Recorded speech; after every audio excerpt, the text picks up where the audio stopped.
주만이 내 영광 변치 않는 진리 주 없인 살 수 없네 내 주 없인 살 수 없네 내 주 없이 살 수 없네 내 인생의 등대 내 삶의 소망 내 주 없이 살 수 없네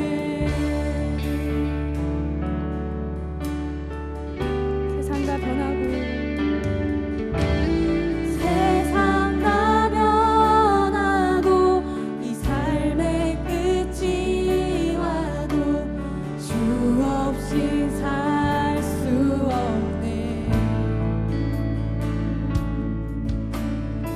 주만이 내 영광 변치 않는 진리 주 없이 살 수 없네 내 주 없이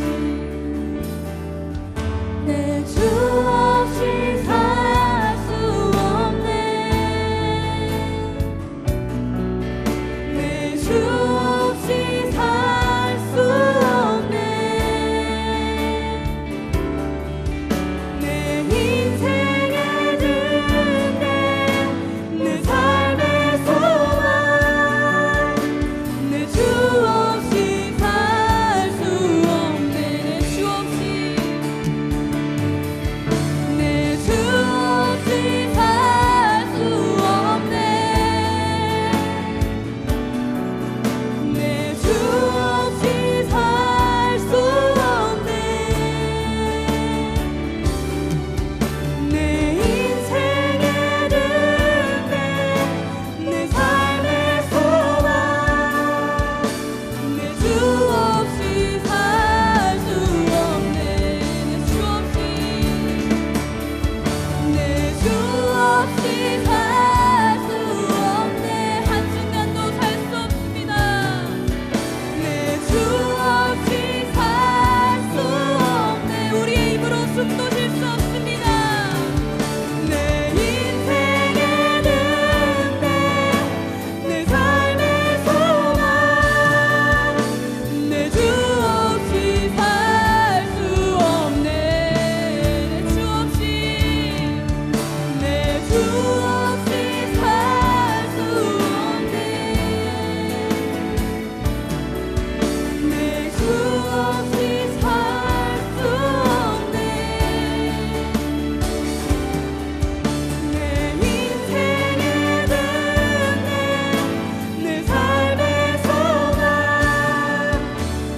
주 없이 살 주의 목소리로 내 주 없이 내 주 없이 살 수 없네 내 주 없이 살 수 없네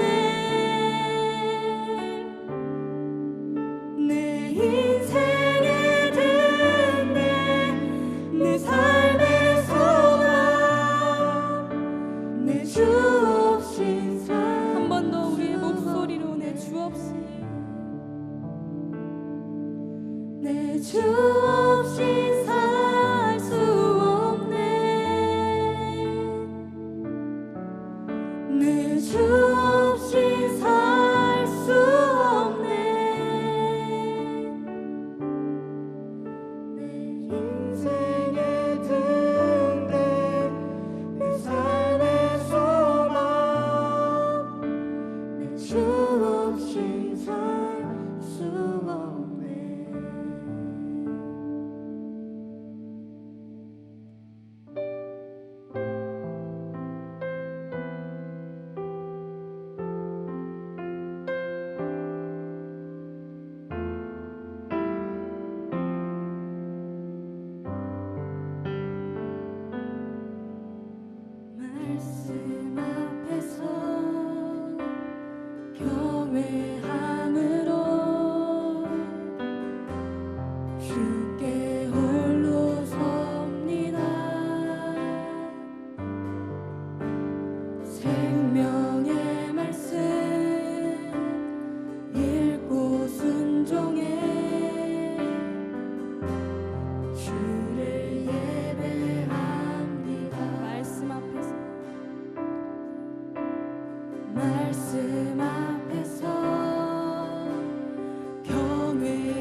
순종해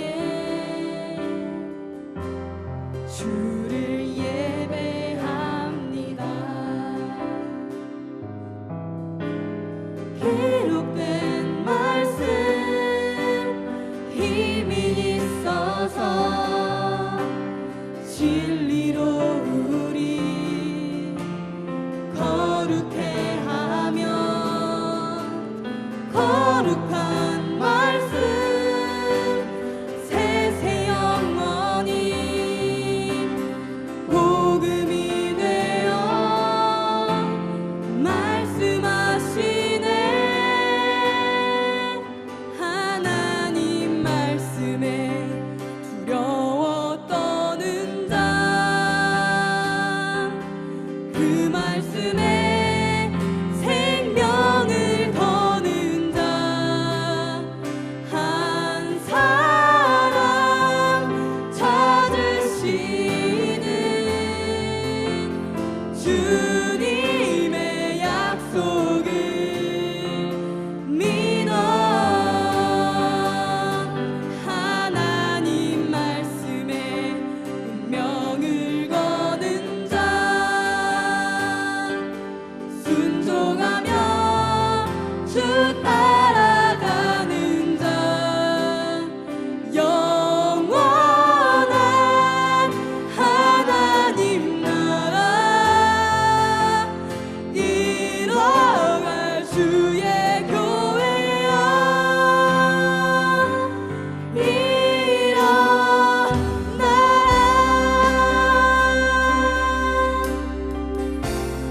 말씀 앞에서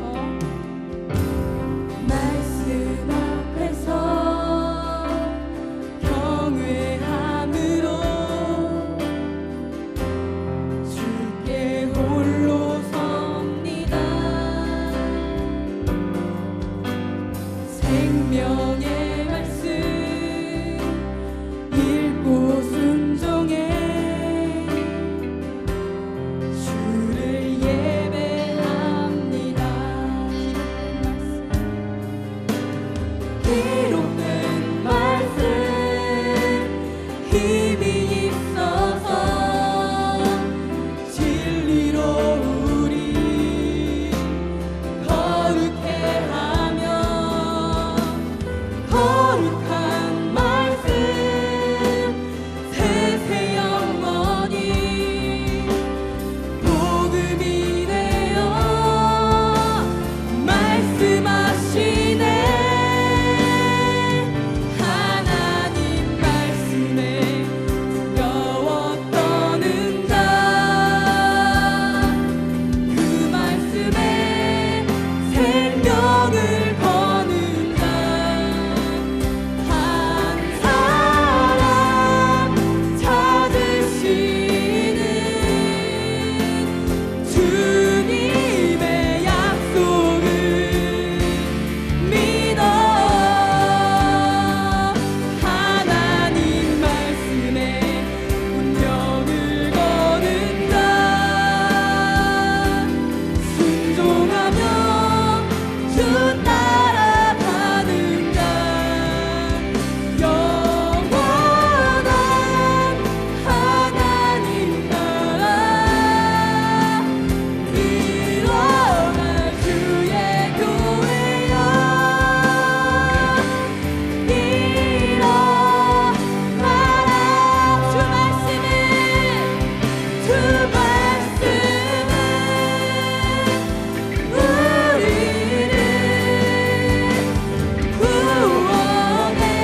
코로나19 감염 환자가 5,000명을 넘어섰습니다. 코로나19 신규 확진자가 300명을 넘어섰습니다. 정부가 오늘부터 8일간 수도권의 사회적 거리 두기를 2.5단계로 강화했습니다. 네, 어제 하루 63명의 신규 확진자가 확인된 가운데 정부가 정규 예배 외에 교회 행사와 모임을 금지하기로 했습니다.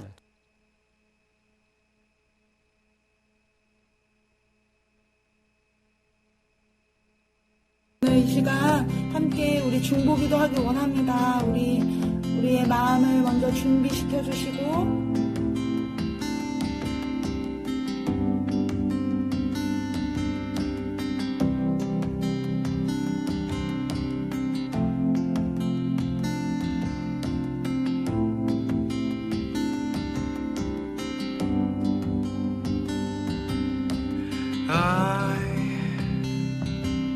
I've searched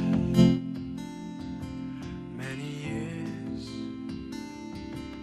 on it. 코로나 기간을 통하여서 학교 가는 것과 교회 가는 것이 얼마나 귀한 은혜인지를 깨닫게 해주신 하나님 감사합니다. 코로나 기간을 통하여서 카라 공동체 안에서 훈련받는 것이 얼마나 감사한지 깨닫게 해주신 하나님 감사합니다. 하나님 사랑해. PS 이런 친구 주셔서 감사해요. 이런 친구를 통해 고난받게 해주신 하나님 감사해요. 온라인 수업을 들으며 오랫동안 끊지 못한 미디어를 즐겼었는데 권위자와 상황을 나눌 때 미디어를 정복하게 되는 은혜를 허락하셨습니다. 풍족한 식량을 주신 하나님을 찬양합니다. 오늘 현서와 교제할 수 있는 시간을 주심에 감사합니다. 모든 영광 주님께. 할렐루야. 고등부 1호 커플의 영광을 주신 하나님을 찬양합니다. 다음 세대를 세우는 믿음의 가정이 될 것을 선포합니다.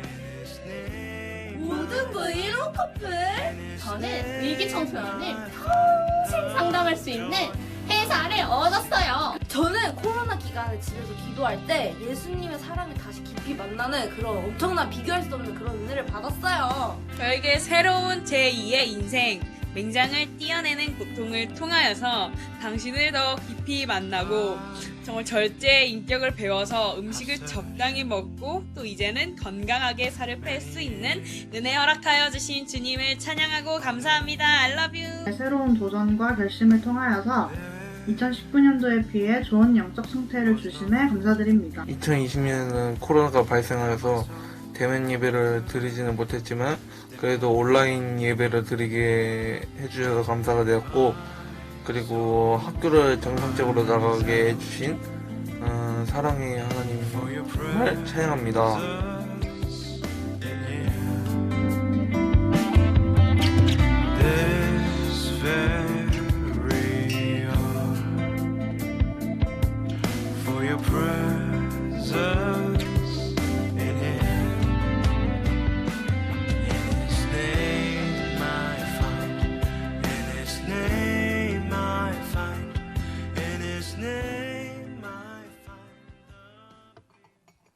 말씀 같이 나누겠습니다. 오늘은 마태복음 9장 9절 말씀입니다. 마태복음 9장 9절 말씀입니다. 한 절인데 다 같이 큰 목소리로 읽어보도록 하겠습니다. 시작. 예수께서 그곳을 떠나 지나가시다가 마테라 하는 사람이 세관에 앉아 있는 것을 보시고 이르시되 나를 따르라 하시니 일어나 따르니라. 아멘. 오늘 말씀의 제목은 말씀 감사, 죄인에게 찾아오신 그 예수님입니다. 오늘은 하나님께 추수감사 예배로 드리고 있습니다. 추수감사 주일은 의미상으로는 이스라엘 절기 중에 맥추절, 초막절에 해당이 되고 시기상으로는 초막절에 해당이 돼요. 이스라엘에 3대 절기가 있어요. 하나는 무교절, 유월절이라고도 하고요. 그 다음에 맥추절, 칠칠절, 오순절이라고도 합니다. 그리고 초막절, 수장절이라고도 해요. 하나님은 이스라엘 백성들에게 반드시 절기를 지켜라 라고 하시면서 언약을 맺으세요. 하나님께서 왜 이 절기를 이스라엘 백성들에게 지키라고 말씀하실까요? 그것은 이 절기 안에 숨어 있는 이 공통점들을 우리가 찾으면 알 수 있어요. 그 공통점은 바로 감사입니다. 무교절 유월절은요, 우리가 출애굽했던 것, 그 구원받은 그것에 대해서 감사하는 그 절기고요. 또 맥추절, 이것은 첫 소산물, 밀이나 보리의 첫 소산을 하나님 앞에 감사하는 그런 절기입니다. 그리고 초막절은 출애굽 후 40년 동안 광야에서 지켜주신 것에 대해서 감사하는 절기이고요. 또 시기상으로 보면 한 해 농사철이 끝나고 행해졌던 그런 절기이기 때문에 추수감사의 그런 성격이 있는 그런 절기입니다. 하나님은 이렇게 우리 가운데 감사하라고 말씀하십니다. 감사는 그래서 우리 신앙에 있어서 굉장히 중요한 요소예요. 감사는 하나님을 기억하고 하나님께 돌아가는 행위이고요.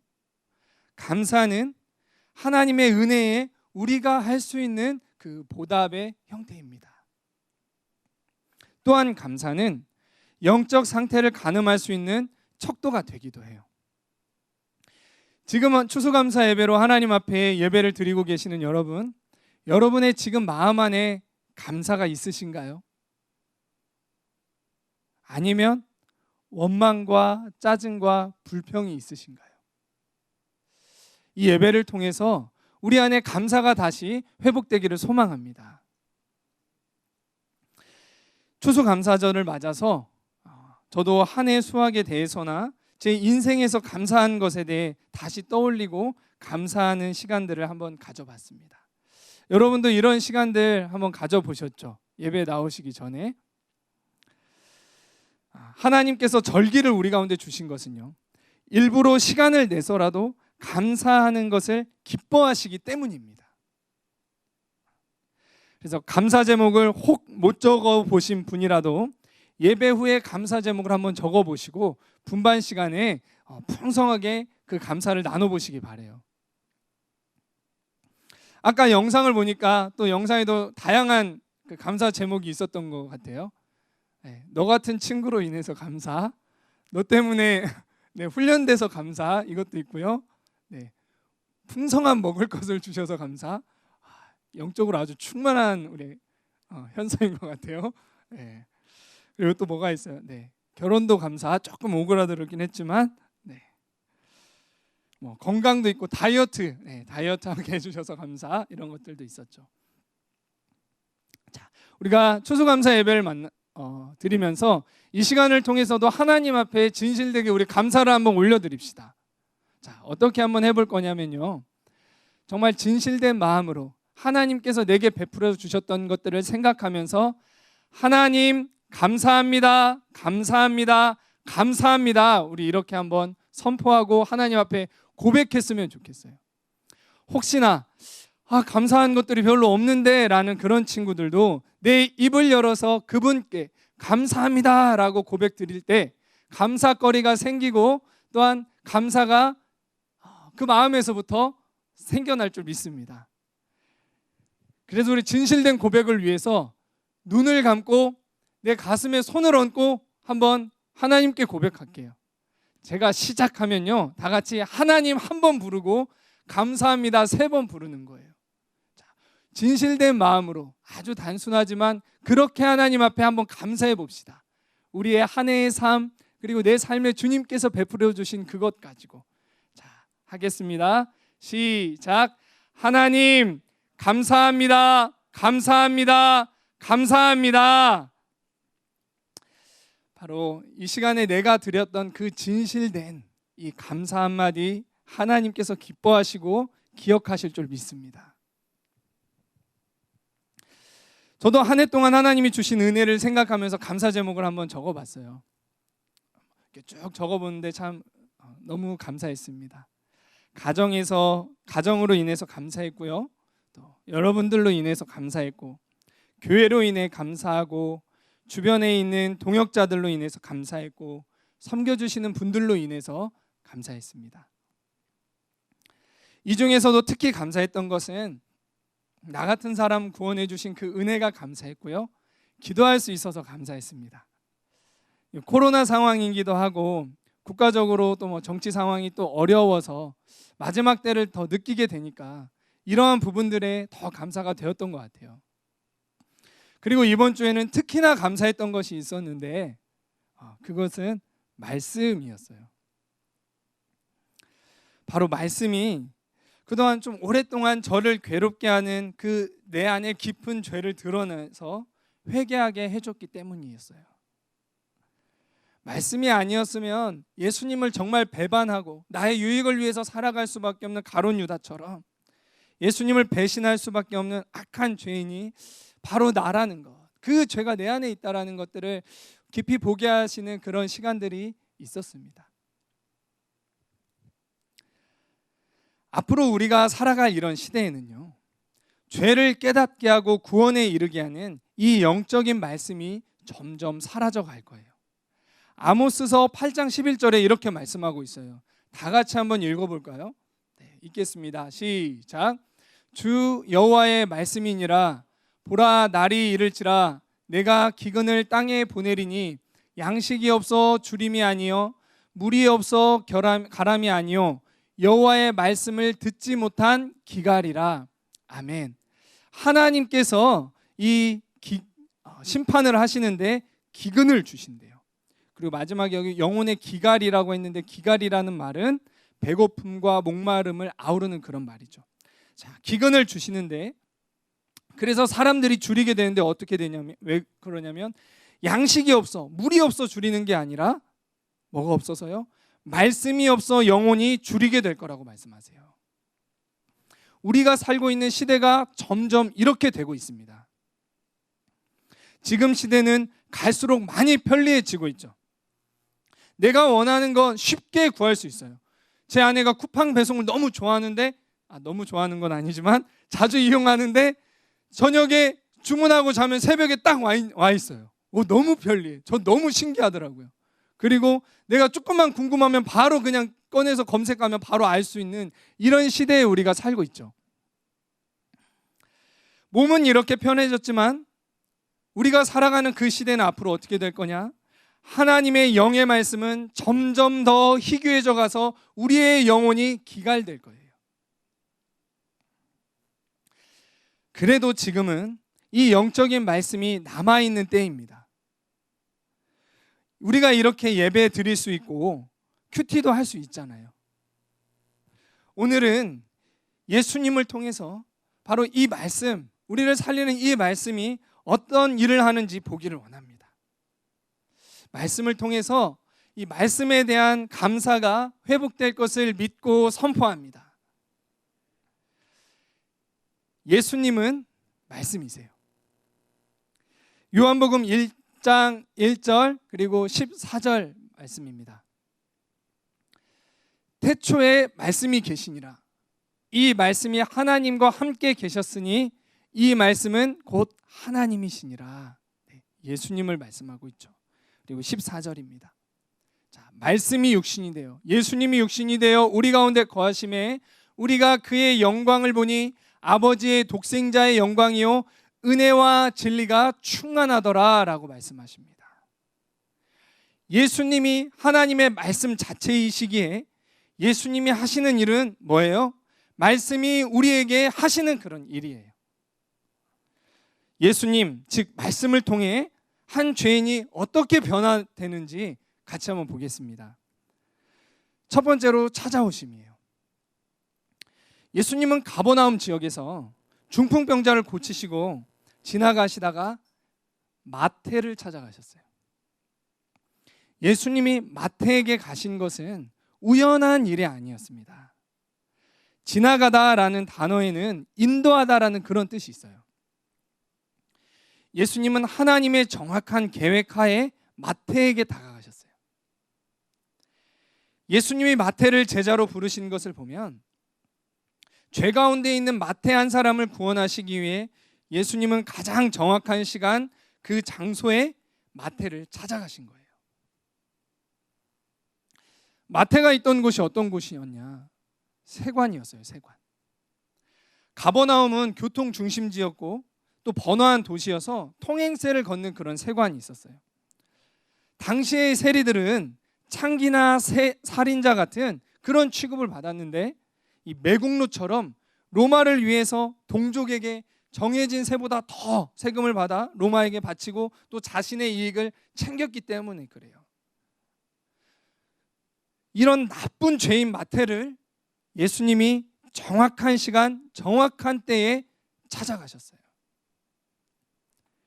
예수님은 죄 가운데 있는 나를 구원하기 위해서 찾아오십니다.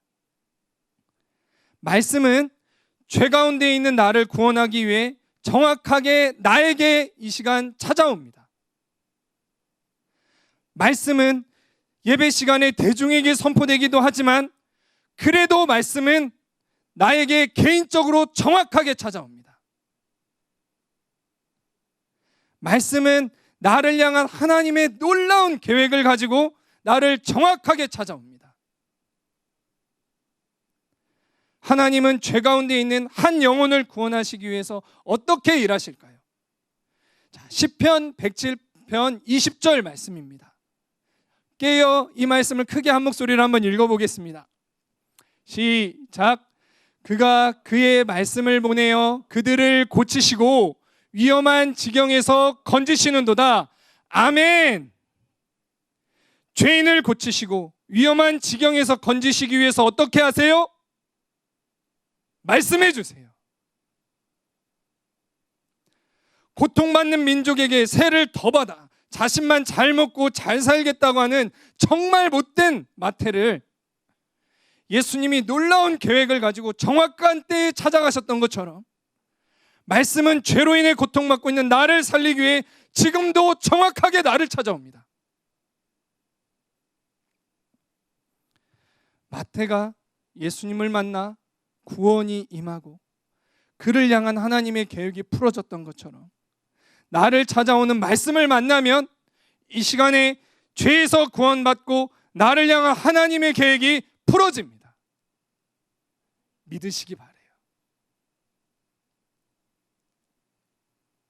예수님은 마태가 있는 곳까지 이렇게 찾아오신 후에 세관에 앉아있는 마태를 보셨어요. 예수님이 보신다는 것은 외모가 아니라 그 영혼의 영적 상태를 보시는 거예요. 그리고 영혼의 상태를 정확히 아신다는 거예요. 예수님이 여리고 지역에 가셨을 때 돌 무화과 나무 위에 올라가 있는 삭개오 앞에 서셔서 어떻게 하셨죠? 그를 보셨어요. 뭐예요? 그렇게 나이 많이 먹고서 그렇게 돈이 좋아서 사람들의 등쳐먹고 사람들로부터 돈을 얻었던 그 삭개오가 돌 무화과 나무 위에 올라갈 수밖에 없었던 그 마음을 예수님이 아시는 거예요.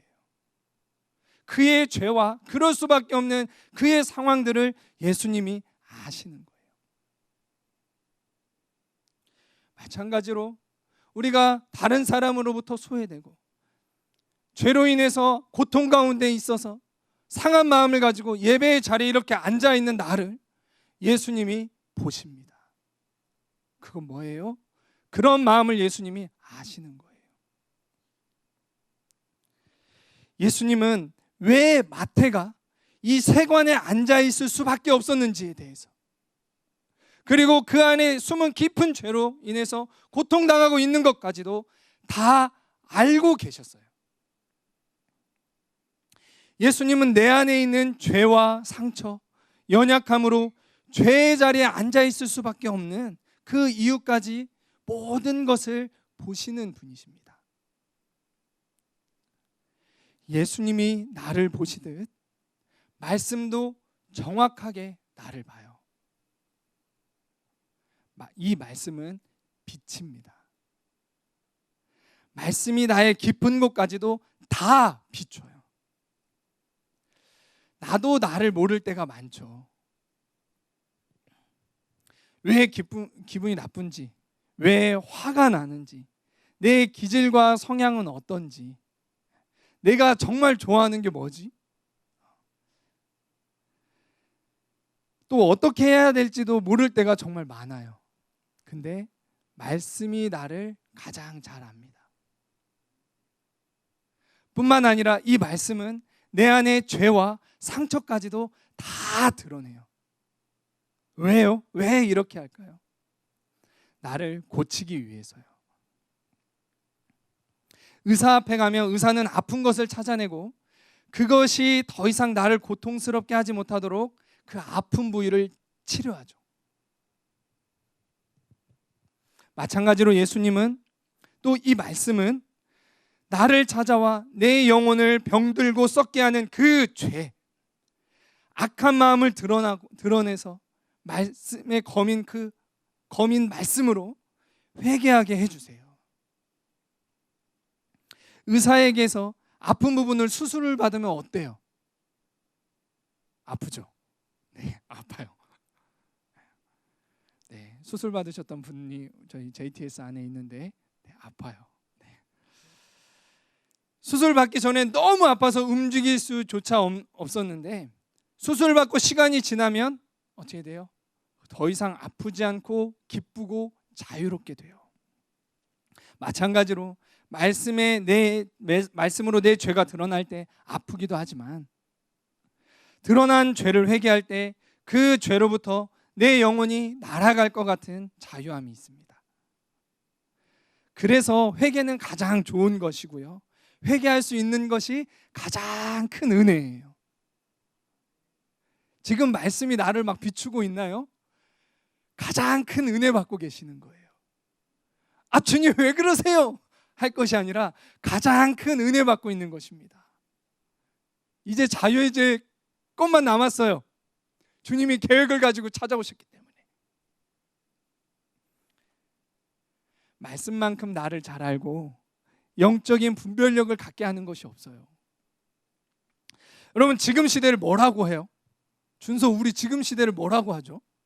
어떤 시대예요, 지금이? 네, 코로나 시대. 네, 중세 시대? 네, 코로나 시대 맞고요. 제가 원했던 답은 포스트 모던 시대. 네, 포스트 모던 시대라고 이렇게 얘기를 하죠. 포스트 모던 시대가 어떤 시대예요? 내가 옳다고 생각하는 게 옳다라는 거예요. 절대 진리가 없다. 절대 진리가 어디 있어요? 내 안에. 너 안에 진리 있어. 내 안에 진리 있어. 이게 포스트 모던 시대예요. 하지만 여러분 내 생각이 옳아요? 여러분의 생각과 감정을 절대 신뢰할 수 있어요? 아니죠. 전 못하겠던데. 근데 이 시대가 그렇게 말하고 있어요. 네가 생각하는 게 진리고 너의 안에 진리가 있다라고요. 그러니까 사람들은 어떻게 돼요? 시대가 너가 생각하는 것이 진리라고 말하니까 사람들은 자기 안에 있는 죄를 보지 못하고 죄를 회개하지 못해요. 그래서 영혼의 기갈이 생기기 시작해요.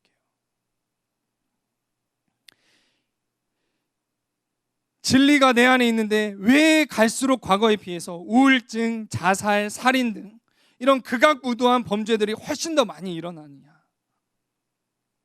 이것은 내 영혼의 상태에 대한 깨달음, 시대의 메시지에 대한 분별력을 갖지 못한 결과라고 할 수 있어요. 뭐예요? 말씀이 나를 가장 잘 알고요. 영적인 바른 분별력을 갖게 해줍니다. 그래서 이런 때일수록 우리는 하나님이 교회를 통해 주시는 그 말씀을, 나에게 하시는 말씀을 들어야 합니다. 이런 시대에 우리에게 아직 교회를 통해, 예배를 통해, 큐티를 통해 말씀을 주시는 것은 너무 큰 은혜예요. 이번 주에 제가 미디어를 했어요. 유튜브를 통해서 탈북민의 간증과 북한 생활에 대해서 좀 듣게 됐습니다. 북한에 있는 가족과 또 자신의 신변 보호를 위해서 뒤돌아서 이렇게 말씀하시는 그 탈북 권사님의 그런 얘기였어요. 북한은 아직도 세계 기독교 박해 1위 나라예요. 김일성, 김정일, 김정은이라는 우상을 섬기지 않으면요, 수용소에 끌려가서 죽도록 고생하거나 또 죽게 되는 나라가 바로 북한이에요. 이 권사님의 집안이 할아버지 때부터 예수님을 믿었다는 것을 안 공안들이 수시로 권사님의 집을 찾아와서 예수님을 믿는지 감시했다고 해요. 하루는 공안이 찾아와서 자기의 1살 정도 되는 그 어린 아이에게 사탕을 하나 주면서 묻더라는 거예요. 이 사탕 하나님이 주셨지? 이렇게요. 1살짜리는 거짓말이라는 걸 잘 모르죠. 그때 아이가 고개를 끄덕거리면 어떻게 돼요? 그대로 잡혀가는 겁니다. 다행히 아이가 엄마 한번 쳐다보고 공안 한번 쳐다보고 아무 말도 안 하고 아무 그런 반응이 없었기 때문에 다행히 이렇게 넘어갔다고 합니다.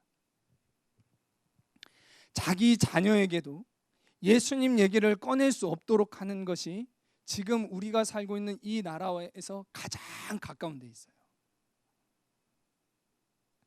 그러니 여러분 기도는 할 수 있을까요? 그곳에서 기도하려면 어떻게 하냐면 산 꼭대기에 몰래 올라가서 기도한다고 해요.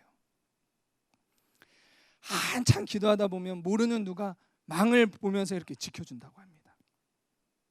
기도하는 사람들끼리는 말 안 해도 이렇게 보면 이렇게 알기 때문에 모르는 사람이라 할지라도 딱 망 보면서 지켜준대요. 그 사람 기도할 수 있도록. 그리고 자기 기도가 끝나면 또 이렇게 싹 교대하고 그러면 또 그 사람은 그냥 가느냐 또 이렇게 망 보면서 지켜준대요.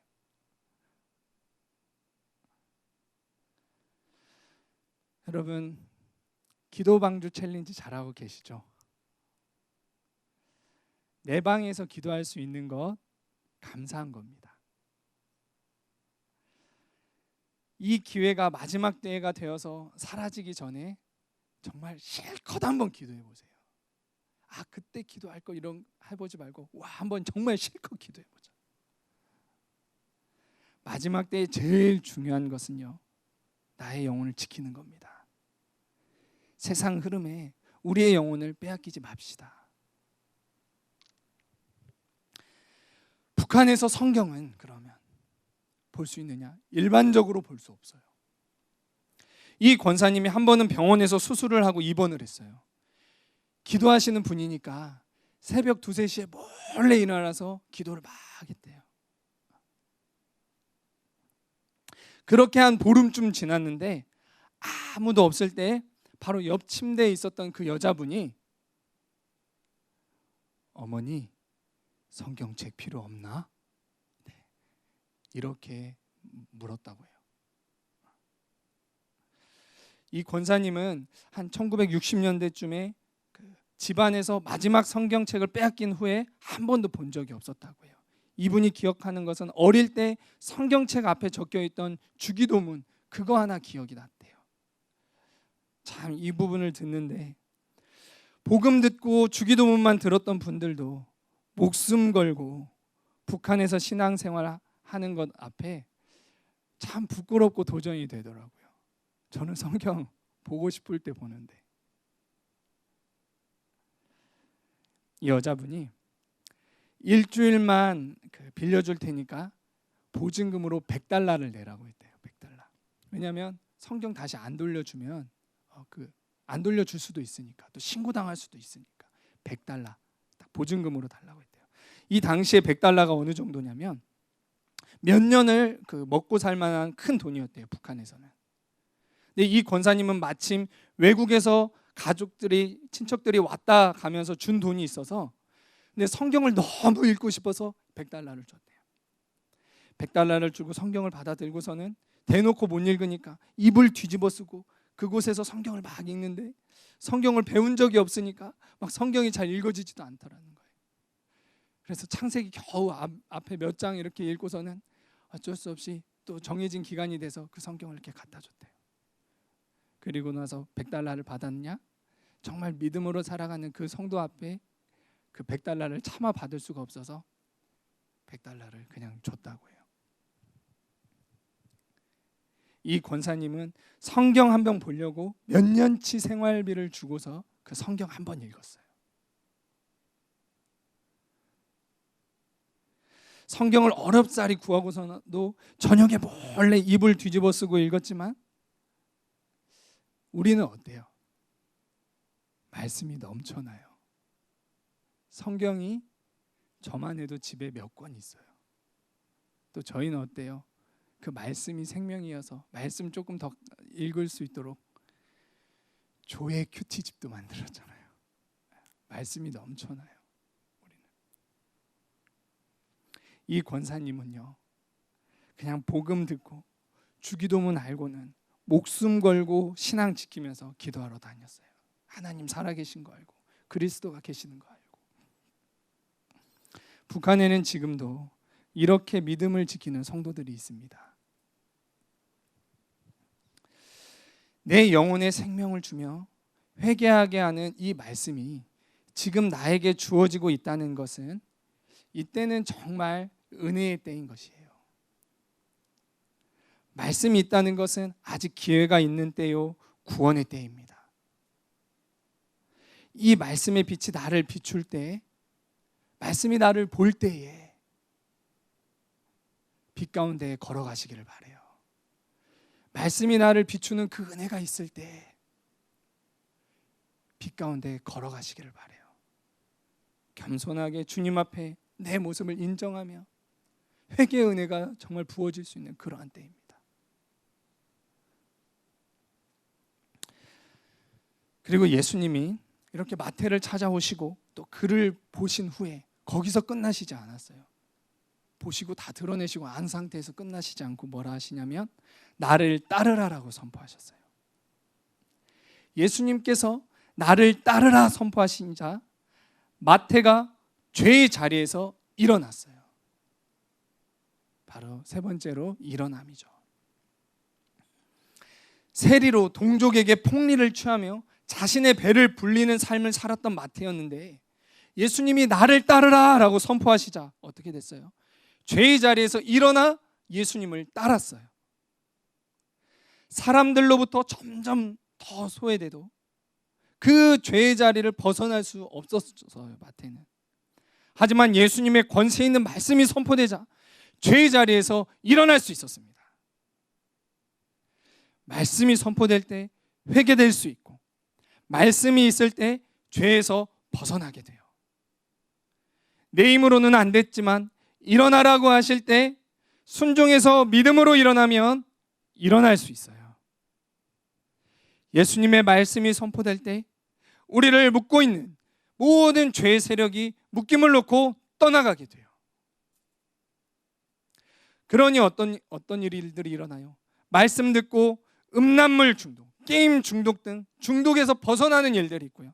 어른들은 담배, 술, 도박 등에서 벗어나는 일들이 일어나는 거예요.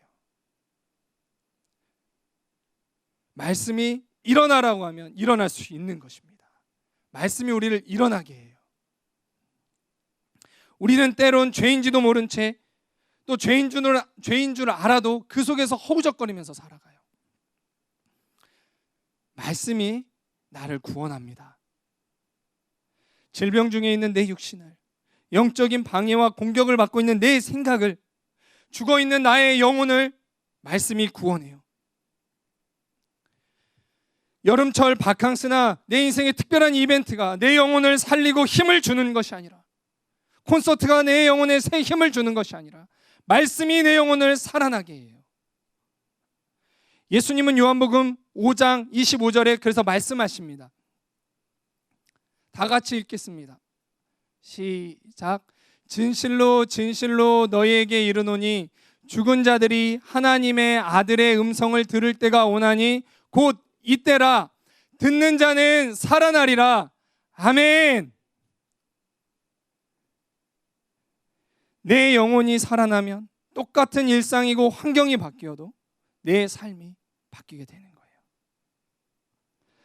환경은 그대로인데 내 영혼이 바뀌면 모든 것이 새로워집니다. 마태가 세관에서 일어났던 것처럼 환경은 바뀌지 않았지만 마태가 세관에서 일어났던 것처럼 아침까지도 일어날 수 없었던 사랑하는 내 침대에서 일어나게 되고 용서하지 못할 사람이 용서가 되고 사랑하지 못할 사람, 너무 미워 하는 사람이 사랑하게 됩니다. 사랑할 수 있게 돼요. 그런 마음을 가질 수 있어요. 또 남의 죄가 보이는 것이 아니라 내 죄가 보이고 죄가 나에게 주는 고통에서 벗어나게 되는 것입니다. 일어나게 돼요. 내 영혼을 향해 선포하시는 예수님의 말씀을 영의 귀로 들으시기 바랍니다. 다음으로 말씀이 선포되자 이제 세리가 어떻게 해요? 예수님을 따릅니다. 말씀이 선포되자 죄인 중에 죄인인 정말 나쁜 이 세리 마태가 예수님의 제자가 됐어요. 말씀이 세리를 예수님의 제자로 만들었어요. 말씀이 나 같은 죄인을 구원해 거룩하신 예수님의 일을 하게 합니다. 말씀이 죄인인 나를 하나님의 영광이 나타나는 통로가 되게 해요. 그래서 예수님을 만나면요, 인생이 바뀝니다. 세리가 예수님의 제자가 돼요. 예수님이 못 바꿀 사람은 아무도 없습니다. 즉, 말씀을 경험하면 인생이 바뀝니다. 말씀을 경험하면 나 같은 죄인이 예수님의 제자로 살아갑니다. 말씀이 못 바꿀 사람은 아무도 없습니다. 나 같은 죄인을 살리시고 예수님 제자 삼는 능력이 어디에 있느냐? 말씀에 있어요. 지금까지 내가 어떤 인생을 살았건, 나에게 능력이 있건 없건, 네 기질이 어떻건, 예수님은 나를 구원하시고 세상을 바꿀 사람으로 사용하실 수 있습니다. 나는 은사가 없고 나는 소극적이어서 또 쓰임받기에 역부족이라고, 나는 죄를 너무 많이 지었다고 그렇게 생각하시나요? 예수님이 변화시키지 못하는 사람은 아무도 없습니다. 말씀이 변화시키지 못하는 사람은 아무도 없습니다. 지금 이 순간에 나를 찾아오시는 그 예수님의 한마디의 그 영의 음성이 들리면 그 사람은 제자로 살아갑니다. 예수님은 제자를 부르실 때 역량을 따라 부르시지 않았고요, 또 당시 의인이라고 생각하는 사람을 부르시지 않았어요. 엘리트였고 의인이라 여겼던 종교 지도자들을 부르신 것이 아니에요. 약점이 많았고요, 연약한 그런 사람들 부르셔서 예수님 제자 삼으십니다. 말씀은 죄인인 나를 불러 예수님의 제자를 만드는 능력이 있습니다. 이 한마디 말씀이 들리면 어떤 누구라도 인생이 바뀌게 되는 거예요. 말씀이 죄인인 한 사람을 찾아와서 그 안에 있는 것들 다 보시고 드러내고 일으켜 세워서 궁극적으로 그 사람의 인생을 어떻게 바꿔요? 정말 못된 그 죄인이었는데, 정말 손가락질 받고 구제불능인 그 죄인이었는데, 그 죄인을 말씀이 어떻게 했어요? 예수님의 12사도로 삼으십니다. 초대교회의 그 기초가 되는 그 12사도로 세우셨어요. 전 세계를 복음화시키는 그 토대가 되는 그 제자로 삼으셨어요. 뭐가요? 말씀이요. 마지막 결론입니다. 예수님은 죄인된 나를 구원하기 위해서 이 땅에 와주셨어요. 마태복음 9장 12절 13절 말씀입니다. 오늘 본문의 밑에 부분에 있는 부분인데 이렇게 말씀하시죠. 예수께서 들으시고 이르시되 건강한 자에게는 의사가 쓸데없고 병든 자에게라야 쓸데있느니라. 너희는 가서 내가 긍휼을 원하고 제사를 원하지 아니하노라 하신 뜻이 무엇인지 배우라. 나는 의인을 부르러 온 것이 아니요 죄인을 부르러 왔노라 하시니라. 아멘. 예수님은 나를 살리기 위해 지금도 영이요 생명인 말씀으로 정확하게 나를 찾아오십니다. 말씀으로 찾아오시는 예수님을 영접하시기를 바라요. 매주 말씀으로 찾아와 주시는 예수님을 거절하지 마시기를 바랍니다. 아직 말씀이 매주 주어진다는 것은요, 매주 예수님을 만날 수 있는, 영접할 수 있는 은혜가 남아있다는 거예요. 내 안에 있는 깊은 죄를 보고 회개할 수 있는 그런 기회가 남아있다라는 것입니다. 매주 나를 찾아오시는 예수님을 어떻게 대하셨나요? 과거에도 매주 찾아와 주셨고 오늘도 매주 찾아오셨는데, 지금 예수님 찾아오셨는데 예수님 어떻게 대하셨나요? 훗날 세상을 떠나 예수님 앞에 섰을 때 예수님이 이 부분에 대해서 아마 물어보실 거예요. 그때 예수님으로부터 내가 정말 매주 너 만나려고 찾아갔는데, 추수감사 예배에 내가 너 만나려고 지금 찾아왔는데 그때 너 나한테 왜 그랬니? 이런 말을 들으시는 것이 아니라 예수님이 물으실 때, 매주 널 만날 수 있어서 너무나 좋았단다. 내가 너에게 찾아갔는데 매주 널 만날 수 있어서 너무 좋았단다. 이런 말씀을 들으시는 저와 여러분이 되시기를 바랍니다.